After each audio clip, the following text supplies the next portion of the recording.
last lecture of this group of lectures will be a recorded lecture by Professor Haim Harari, who was not only a sort of student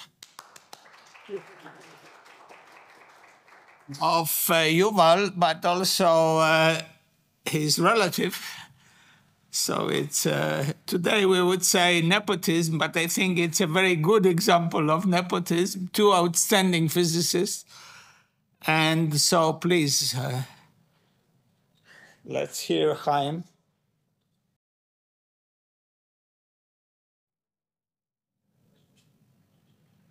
Dear friends, members of the Academy, students and students of Yuval Ne'eman, I'm sorry that I'm not with you face to face and only through the video, but we remember now a unique person, and one testimony for that is the peculiar situation that I found myself when I was invited to speak here.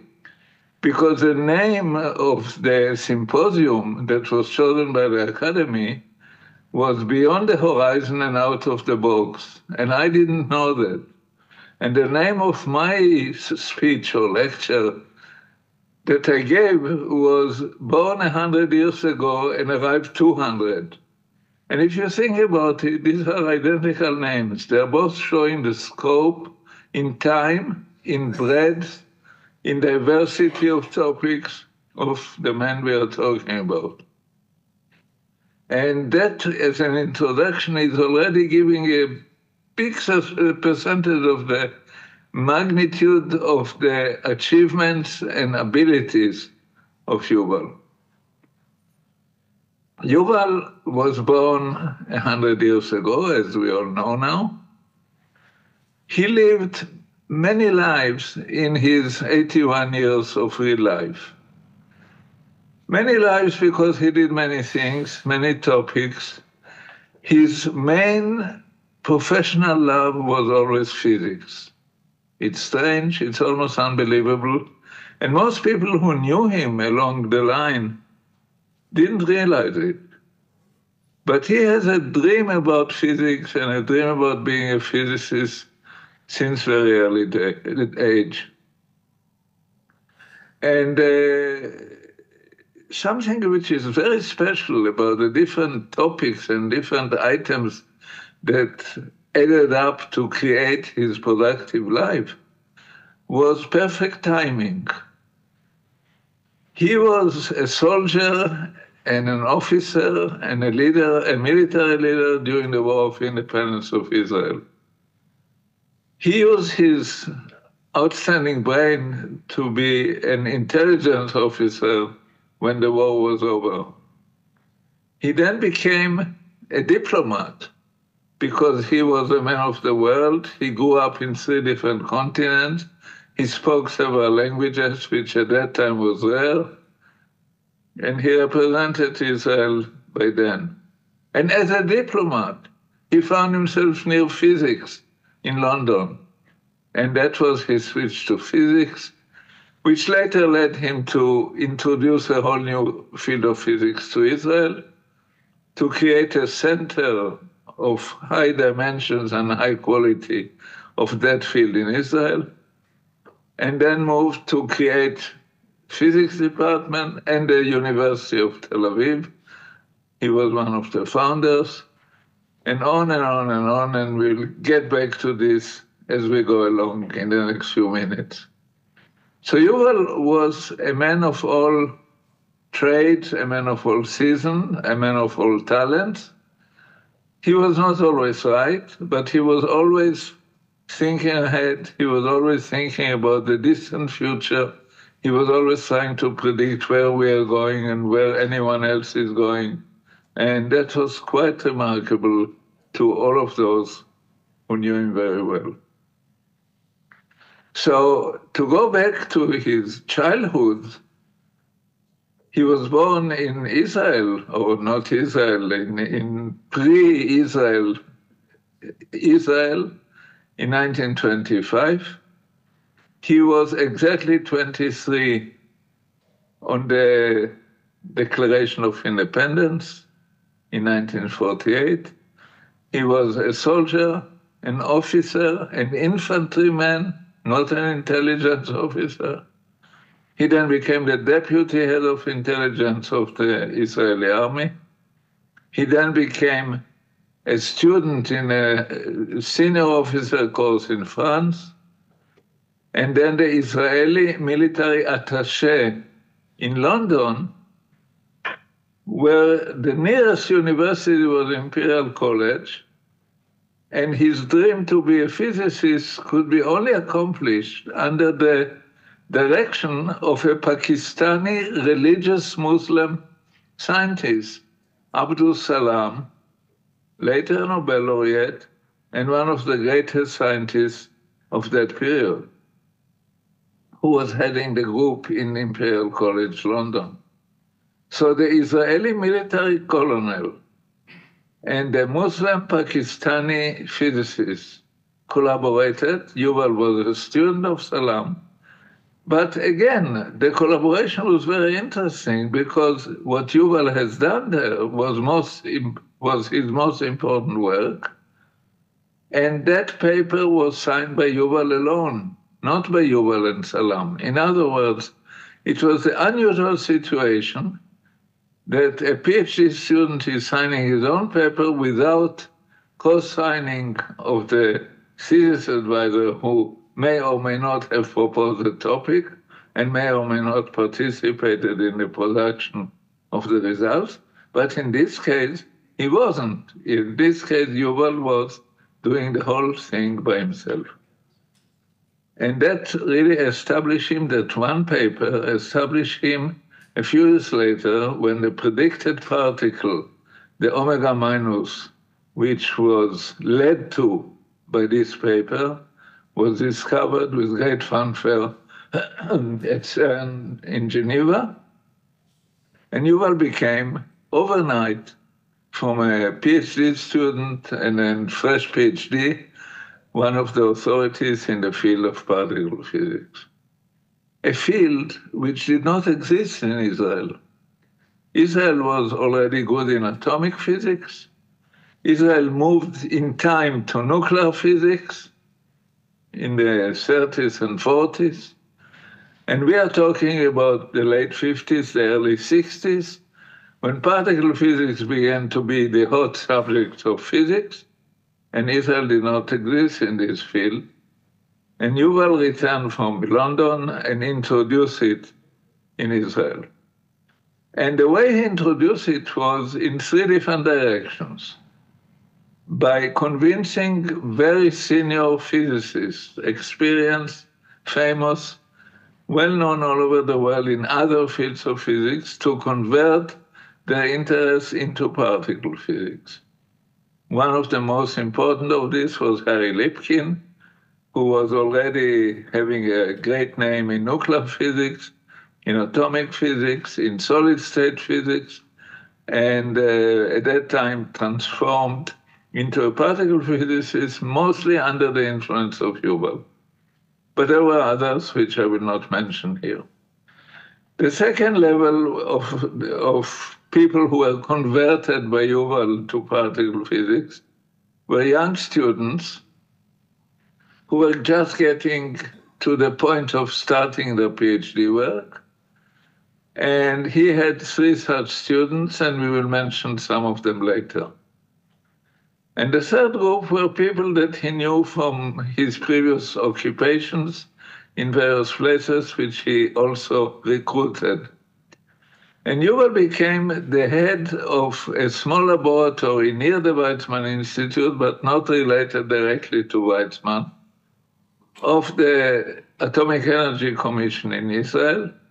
He became the director on the basis of not being a physicist, but being a colonel in the army.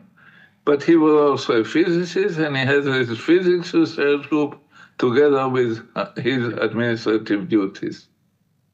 And that's how the particle physics activity in Israel started. And later, Yuval moved to a normal university, which was Tel Aviv University, which was not normal because it was a tiny little baby. It almost didn't exist. Yuval was one of the founders of it. And he had there also a group of young students, and some of them you will have heard here today as speakers about Yuval and his work. So all of this was happening in 3, 4, 5 steps of life on the way to physics, the big dream of Yuval. And once he achieved what he achieved, he remained a physicist for the rest of his life. He remained interested, he remained contributing, he was touching here and there all kinds of fields, but he continued with everything else. And one of the things he did was to return to the Ministry of Defense on all kinds of advisory capacities. After the Yom Kippur War in the middle 70s, he was a senior advisor in the Ministry of Defense.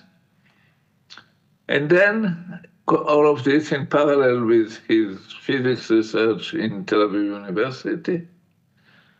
And then Yuval turned into politics, also in a very unusual way.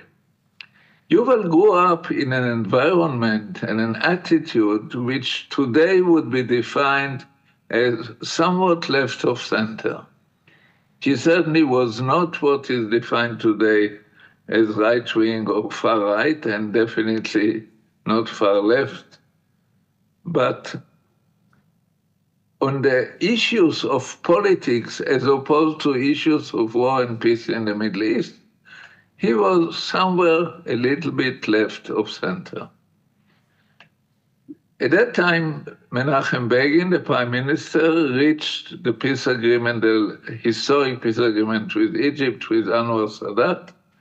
Begin was certainly politically on the right, and Yuval, being a little bit to the left of center, found himself to the right of Menachem Begin, objecting to the peace agreement with Egypt, because he felt that he wanted peace, but the price paid to Egypt, namely to give them back the entire Sinai after the whole story of the Yom Kippur War, was too high.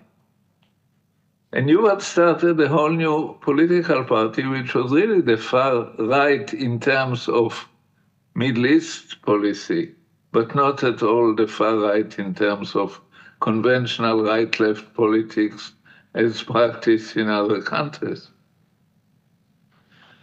And in that, he was to the right of the Likud, which was then, for the first time, running the government. So he was to the right of the right wing, all of a sudden. And then in 1982, when Israel did not have a Ministry of Science, and it's debateful whether Israel should have a Ministry of Science, the United States doesn't have a Ministry of Science. The proper way to fund science by government is to fund agricultural science by the Ministry of Agriculture, and industrial science by the Ministry of Industry, and academic science by education and universities, and so on and so forth. And that's how Israel was until 1982. But in 1982 started the Lebanon War, the original first Lebanon War, and Yuval felt that now he has to support the government, and decided with his small little party to join the coalition. But if you join the coalition and you are the head of the party, you should be a minister. But all the ministries were occupied. So in the spirit of today, when you don't have a ministry to give somebody, you create a new fictitious ministry. And a new fictitious ministry was created, the Ministry of Science. It had no authority, it had no budget, and Yuval was appointed the Minister of Science. And he realized full well that this is an empty portfolio. But it was not empty in the sense that it gave you the opportunity to participate in all the major decisions of the government, and not only to participate, but to contribute significantly to it because of your experience as a scientist, as a thinker, and as a former intelligence officer. So that was Yuval 1982, the politician that became a minister. And later he stopped that part and he retired from politics and he spent the rest of his life doing physics and then retiring peacefully and until he passed away soon after his 80th birthday. So if you watch and follow all of this, you find that he was really almost a prophet in the spirit of multidisciplinary study, academic thinking, and his multidisciplinary approach was not to mix physics, chemistry, and biology. It is to mix high-level politics, military politics, international relations, science, economics and the relation to science, trying to estimate where the world is going to in terms of various directions. And it was always a pleasure to have such discussions with Yuval, because there were always angles that you didn't think about. And there were also quite a few items which are not yet known to the public, which he initiated as an intelligence officer, and that he would never think about it if he didn't always think 20 or 30 or 50 years ahead. And that's where the horizon comes, that's out of the box. And that's what I meant when I said that he arrived 200 years ago, because he carried on his back 200 years of Israeli history, Jewish history, world history, science history, and all of that with deep knowledge and understanding. The contribution of Yuval to the specific work must have been discussed by the different speakers of the symposium, and I will not get into it. Yuval basically did what we now call phenomenology. He looked at an array of physics results known to many, but all those who knew them could not correlate them. It's like you're entering a room full of boxes, all kinds of items there. Anybody can see every one of them, and only you can collect the relevant boxes, put them in order, and by putting them next to each other, discover all kinds of relations and make all kinds of predictions about what's going to happen.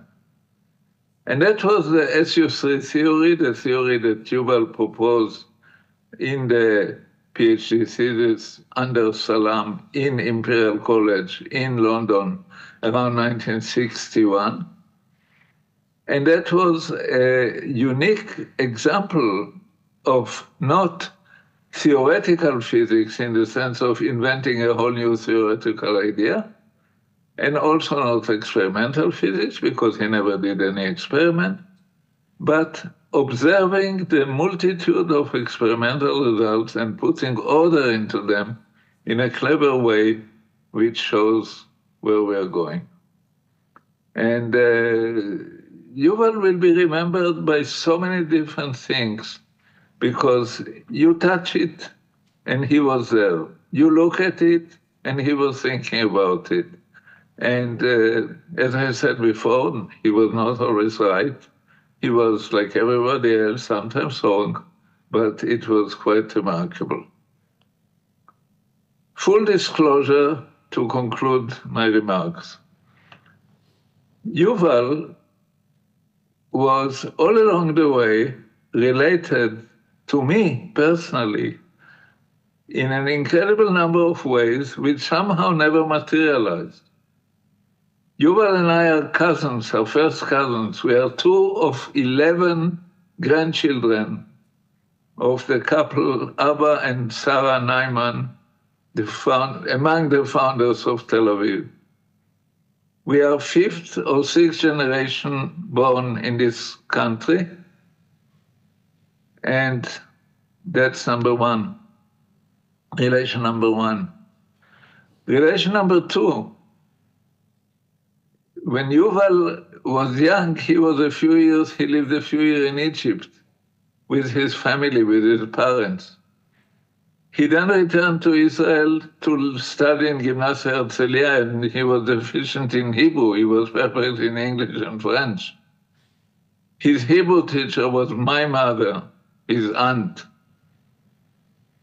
Then when he was asking for 3 young PhD students to come to work in this institute next to the Weizmann Institute, one of them was chosen to be me, but not by him. He didn't even know that I was already finishing my PhD.